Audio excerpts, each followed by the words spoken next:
ओम गण गणपते नमः। श्री सत्यनारायण व्रत कथा पहला अध्याय। एक समय नैमिषारण्य तीर्थ में शौनक आदि 88,000 ऋषियों ने श्री सूत जी से पूछा, हे प्रभु, इस कलयुग में वेद विद्या रहित मनुष्य को प्रभु भक्ति किस प्रकार मिलेगी तथा उनका उद्धार कैसे होगा। हे मुनिश्रेष्ठ, कोई ऐसा तप कहिए जिससे थोड़े समय में पुण्य प्राप्त होवे तथा मनवांचित फल मिले। ऐसी कथा सुनने की हमारी इच्छा है। सर्वशास्त्र ज्ञाता श्री सूत जी बोले, हे वैष्णवों में पूज्य, आप सबने प्राणियों के हित की बात पूछी है। अब मैं उस श्रेष्ठ व्रत को आप लोगों से कहूंगा जिस व्रत को नारद जी ने लक्ष्मी नारायण भगवान से पूछा था और लक्ष्मीपति ने मुनिश्रेष्ठ नारद जी से कहा था, सो ध्यान से सुनो। एक समय योगीराज नारद जी दूसरों के हित की इच्छा से अनेक लोकों में घूमते हुए मृत्यु लोक में आ पहुँचे। यहाँ अनेक योनियों में जन्मे हुए प्रायः सभी मनुष्य को अपने कर्मों के अनुसार अनेकों दुखों से पीड़ित देखकर सोचा, किस यत्न के करने से निश्चय ही प्राणियों के दुखों का नाश हो सकेगा। ऐसा मन में सोचकर विष्णु लोक को गए। वहाँ श्वेत वर्ण और 4 भुजाओं वाले देवों के ईश नारायण को देखकर, जिनके हाथ में शंख, चक्र, गदा और पद्म थे तथा वरमाला पहने हुए थे, स्तुति करने लगे। हे भगवान, आप अत्यंत शक्ति से संपन्न हैं। मन तथा वाणी भी आपको नहीं पा सकती। आपका आदि मध्य अंत भी नहीं है। आप निर्गुण स्वरूप सृष्टि के आदि भूत व भक्तों के दुखों को नष्ट करने वाले हो। आपको मेरा नमस्कार है। नारद जी से इस प्रकार की स्तुति सुनकर विष्णु भगवान बोले, हे मुनिश्रेष्ठ, आपके मन में क्या है? आपका किस काम के लिए आगमन हुआ है? निसंकोच कहिए। तब नारद मुनि बोले, मृत्यु लोक में सब मनुष्य जो अनेक योनियों में पैदा हुए हैं, अपने अपने कर्मों के द्वारा अनेक प्रकार के दुखों से दुखी हो रहे हैं। हे नाथ, यदि आप मुझ पर दया रखते हो तो बतलाइए कि उन मनुष्यों के सब दुख थोड़े से ही प्रयत्न से कैसे दूर हो सकते हैं। श्री विष्णु भगवान जी बोले, हे नारद, मनुष्यों की भलाई के लिए तुमने बहुत ही अच्छी बात पूछी है। जिस काम के करने से मनुष्य मोह से छूट जाता है, वह मैं कहता हूँ, सुनो। बहुत पुण्य देने वाला, स्वर्ग तथा मृत्युलोक दोनों में दुर्लभ एक उत्तम व्रत है। आज मैं प्रेमवश होकर तुमसे कहता हूँ, श्री सत्यनारायण भगवान का यह व्रत अच्छी तरह विधि पूर्वक करके मनुष्य धरती पर आयु पर्यंत सुख भोग कर मरने पर मोक्ष को प्राप्त होता है। श्री भगवान के वचन सुनकर नारद मुनि बोले, हे भगवान, उस व्रत का फल क्या है, क्या विधान है और किसने यह व्रत किया है और किस दिन यह व्रत करना चाहिए, विस्तार से कहिए। विष्णु भगवान बोले, हे नारद, दुख शोक आदि को दूर करने वाला, धन धान्य को बढ़ाने वाला, सौभाग्य तथा संतान दुख को देने वाला यह व्रत सब स्थानों पर विजयी करने वाला है। भक्ति और श्रद्धा के साथ किसी भी दिन मनुष्य श्री सत्यनारायण की प्रातः काल के समय ब्राह्मणों और बंधुओं के साथ धर्म प्रायण होकर पूजा करें। भक्ति भाव से नैवेद्य केले का फल, शहद, घी, दूध और गेहूं का आटा समाया ले लें। गेहूं के अभाव में साठी का चूर्ण भी ले सकते हैं और सब पदार्थों को भगवान के अर्पण कर देवे तथा बंधुओं सहित ब्राह्मणों को भोजन करवावे। तत्पश्चात स्वयं भोजन करें। रात्रि में नृत्य, गीत आदि का आयोजन कर सत्यनारायण भगवान का स्मरण करते हुए समय व्यतीत करें। इस तरह व्रत करने पर मनुष्य की इच्छा निश्चय ही पूरी होती है। विशेष रूप से कलिकाल में भूमि पर यही मोक्ष का सरल उपाय है। श्री सत्यनारायण कथा दूसरा अध्याय। सूत जी बोले, हे ऋषियों, जिसने पहले समय में इस व्रत को किया है उसका इतिहास कहता हूँ, ध्यान से सुनो। सुंदर काशीपुरी नगरी में एक अत्यंत निर्धन ब्राह्मण रहता था। वह भूख और प्यास से बेचैन हुआ नित्य पृथ्वी पर घूमता था। ब्राह्मणों से प्यार करने वाले भगवान ने ब्राह्मण को दुखी देखकर बूढ़े ब्राह्मण का रूप धरकर उसके पास जा आदर के साथ पूछा, हे विप्र, तुम नित्य दुखी हुए पृथ्वी पर क्यों घूमते हो? हे ब्राह्मण, यह सब मुझसे कहो, मैं सुनना चाहता हूँ। ब्राह्मण बोला, मैं निर्धन ब्राह्मण हूँ, भिक्षा के लिए पृथ्वी पर फिरता हूँ। हे भगवान, यदि आप इससे छुटकारा पाने का कोई उपाय जानते हो तो कृपा कर मुझे बताइए। वृद्ध ब्राह्मण बोला, हे विप्र, सत्यनारायण भगवान मनवांचित फल देने वाले हैं, इसलिए तुम उनका पूजन करो, जिसके करने से मनुष्य सब दुखों से मुक्त हो जाता है। ब्राह्मण को व्रत का सारा विधान बतलाकर बूढ़े ब्राह्मण का रूप धारण करने वाले श्री सत्यनारायण भगवान अंतर्ध्यान हो गए। जिस व्रत को वृद्ध ब्राह्मण ने बतलाया है मैं उसको करूंगा। यह निश्चय करने पर उसे रात में नींद भी नहीं आई। वह सवेरे उठ सत्यनारायण भगवान के व्रत के लिए निश्चय कर भिक्षा के लिए चला। उस दिन उसको भिक्षा में बहुत धन मिला, जिससे बंधु बांधवों के साथ उसने सत्यनारायण भगवान का व्रत किया। इसके करने से वह ब्राह्मण सब दुखों से छुटकर अनेक प्रकार की संपत्तियों से युक्त हुआ। उस समय से वह ब्राह्मण हर मास व्रत करने लगा। इस तरह सत्यनारायण भगवान के व्रत को जो करेगा वह मनुष्य सब दुखों से छूट जाएगा। इस तरह नारद जी से सत्यनारायण भगवान का कहा हुआ यह व्रत मैंने तुमसे कहा। हे विप्रो, मैं अब और क्या कहूँ? ऋषि बोले, हे मुनीश्वर, संसार में इस ब्राह्मण से सुनकर किस किस ने इस व्रत को किया, अब हम वह सब सुनना चाहते हैं। इसके लिए हमारे मन में जिज्ञासा है।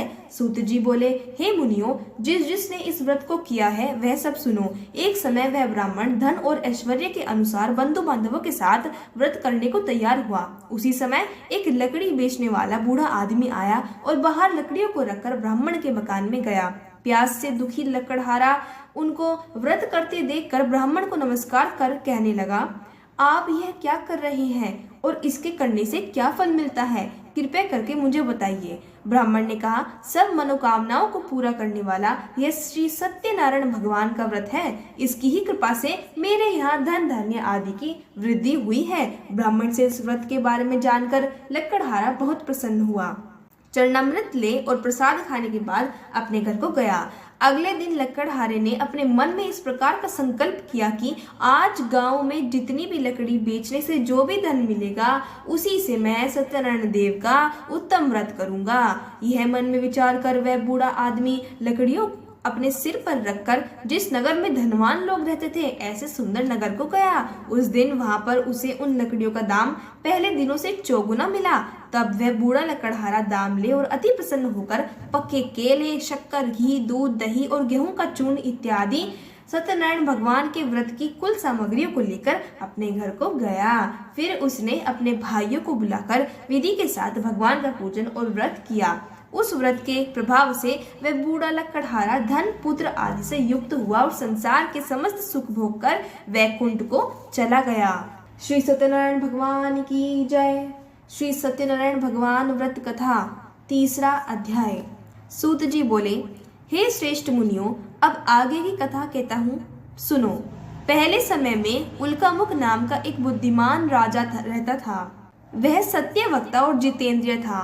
प्रतिदिन देव स्थानों पर जाता तथा गरीबों को धन देकर उनके कष्ट दूर करता था। उसकी पत्नी कमल के समान मुख वाली और सती साध्वी थी। पुत्र प्राप्ति के लिए भद्रशिला नदी के तट पर उन दोनों ने श्री सत्यनारायण भगवान का व्रत किया। उस समय वहां एक साधु नाम का वैश्य आया। उसके पास व्यापार के लिए बहुत सा धन था। वह नाव को किनारे पर ठहराकर राजा के पास आ गया और राजा को व्रत करते हुए देखकर विनय के साथ पूछने लगा, हे राजन, भक्त युद्ध चित्त से यह आप क्या कर रहे हैं? मेरी सुनने की इच्छा है, सो आप यह मुझे बताइए।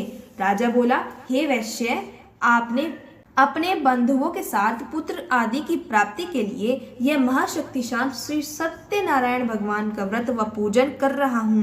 राजा के वचन सुनकर साधु आदर से बोला, हे राजन, मुझसे इसका सब विधान कहो, मैं भी आपके कथन अनुसार इस व्रत को करूँगा। मेरे भी कोई संतान नहीं है, मुझे विश्वास है कि इस व्रत को करने से निश्चय ही होगी। राजा के सब विधान सुनकर व्यापार से निवृत्त हो वह आनंद के साथ अपने घर को गया। साधु ने अपनी स्त्री को संतान देने वाले इस व्रत को सुनाया और प्रण किया कि जब मेरे संतान होगी तब मैं इस व्रत को करूंगा। साधु ने ऐसे वचन अपनी स्त्री लीलावती से कहे। एक दिन उसकी स्त्री लीलावती पति के साथ आनंदित हो सांसारिक धर्म में प्रवृत्त होकर सत्यनारायण भगवान की कृपा से गर्भवती हो गई तथा 10वें महीने में उसके एक सुंदर कन्या का जन्म हुआ। दिनों दिन वह इस प्रकार बढ़ने लगी जैसे शुक्ल पक्ष का चंद्रमा बढ़ता है। कन्या का नाम कलावती रखा गया। तब लीलावती ने मीठे शब्दों में अपने पति से कहा कि जो आपने संकल्प किया था कि भगवान का व्रत करूंगा, अब आप उसे करिए। साधु बोला, हे प्रिय, इसके विवाह पर करूंगा। इस प्रकार अपनी पत्नी को आश्वासन दे वह नगर को गया। कलावती प्रीत ग्रह से वृद्धि को प्राप्त हो गई। साधु ने जब नगर में सखियों के साथ अपनी पुत्री को देखा तो तुरंत दूत बुलवाकर कहा कि पुत्री के वास्ते कोई सुयोग्य वर देख कर लाओ। साधु की आज्ञा पाकर दूत कंचन नगर पहुंचा और वहां पर बड़ी खोज कर देखभाल कर अपनी लड़की के लिए एक सुयोग्य वणिक पुत्र को ले आया। उस सुयोग्य लड़के को देखकर साधु ने अपने बंधु बांधवों सहित प्रसन्नचित हो अपने पुत्र का विवाह उसके साथ कर दिया, किंतु दुर्भाग्य से विवाह के समय भी उस व्रत को करना भूल गया। तब श्री सत्यनारायण भगवान क्रोधित हो गए और साधु को शाप दिया कि तुम्हें दारुण दुख प्राप्त हो। अपने कार्य में कुशल साधु वैश्य अपने जमाता सहित समुद्र के समीप स्थित रत्नपुर नगर में गया और वहां दोनों ससुर जमाई चंद्रकेतु राजा के उस नगर में व्यापार करने लगे। एक दिन भगवान सत्यनारायण की माया से प्रेरित होकर चोर राजा का धन चुराकर भागा जा रहा था, किंतु राजा के दूतों को आता देखकर चोर ने घबराकर भागते हुए राजा के धन को वहीं चुपचाप रख दिया जहां वे ससुर जमाई ठहरे हुए थे। जब दूतों ने उस साधु वैश्य के पास राजा के धन को रखा देखा तो उन दोनों को बांधकर ले गए और राजा के समीप जाकर बोले, हे राजन, यह दो चोर हम पकड़ लाए हैं, देखकर आज्ञा दीजिए। तब राजा की आज्ञा से उनको कठोर कारावास में डाल दिया गया और उनका सब धन छीन लिया गया। सत्यनारायण भगवान के शाप के कारण साधु वैश्य की पत्नी और पुत्री भी घर पर बहुत दुखी हुई। उनके घर पर जो धन रखा था चोर चुरा कर ले गए। शारीरिक व मानसिक पीड़ा तथा भूख प्यास से अति दुखित हो अन्न की चिंता में कलावती एक ब्राह्मण के घर गई। वहां उसने सत्यनारायण भगवान का व्रत होते देखा, फिर कथा सुनी तथा प्रसाद ग्रहण कर रात को घर आई। माता ने कलावती से कहा, हे पुत्री, अब तक कहाँ रही व तेरे मन में क्या है? कलावती बोली, हे माता, मैंने एक ब्राह्मण के घर श्री सत्यनारायण भगवान का व्रत होते देखा। कन्या के वचन सुनकर लीलावती भगवान के पूजन की तैयारी करने लगी। लीलावती ने परिवार और बंधुओं सहित श्री सत्यनारायण भगवान का पूजन किया और वर मांगा कि मेरे पति और दामाद शीघ्र घर आ जाएं। साथ ही प्रार्थना की कि हम सबका अपराध क्षमा करो। सत्यनारायण भगवान इस व्रत से संतुष्ट हो गए और राजा चंद्रकेतु को स्वप्न में दर्शन देखकर कहा, हे राजन, जिन दोनों वैश्य को तुमने बंदी बना रखा है वे निर्दोष हैं, उन्हें प्रातः ही छोड़ दो और उनका सब धन जो तुमने ग्रहण किया है लौटा दो, नहीं तो मैं तेरा धन, राज्य, पुत्र आदि सब नष्ट कर दूंगा। राजा से ऐसे वचन कहकर भगवान अंतर्ध्यान हो गए। प्रातः काल राजा चंद्रकेतु ने सभा में अपना स्वप्न सुनाया। फिर दोनों वणिक पुत्रों को कैद से मुक्त कर सभा में बुलाया। दोनों ने आते ही राजा को नमस्कार किया। राजा मीठे वचनों से बोला, हे महानुभावों, तुम्हें भावीवश ऐसा कठिन दुख प्राप्त हुआ है। अब तुम्हें कोई भय नहीं है। ऐसा कहकर राजा ने उनके नए नए वस्त्राभूषण पहनवाए तथा उनका जितना धन लिया था उससे 2 गुना धन देकर आदर सहित विदा किया। दोनों वैश्य अपने घर को चल दिए। श्री सत्यनारायण भगवान की जय। श्री सत्यनारायण व्रत कथा 4था अध्याय। सूत जी बोले, वैश्य ने मंगलाचार करके यात्रा आरंभ की और अपने नगर को चला। उनके थोड़ी दूर निकलने पर दंडी वेशधारी सत्यनारायण ने उनसे पूछा, हे साधु, तेरी नाव में क्या है?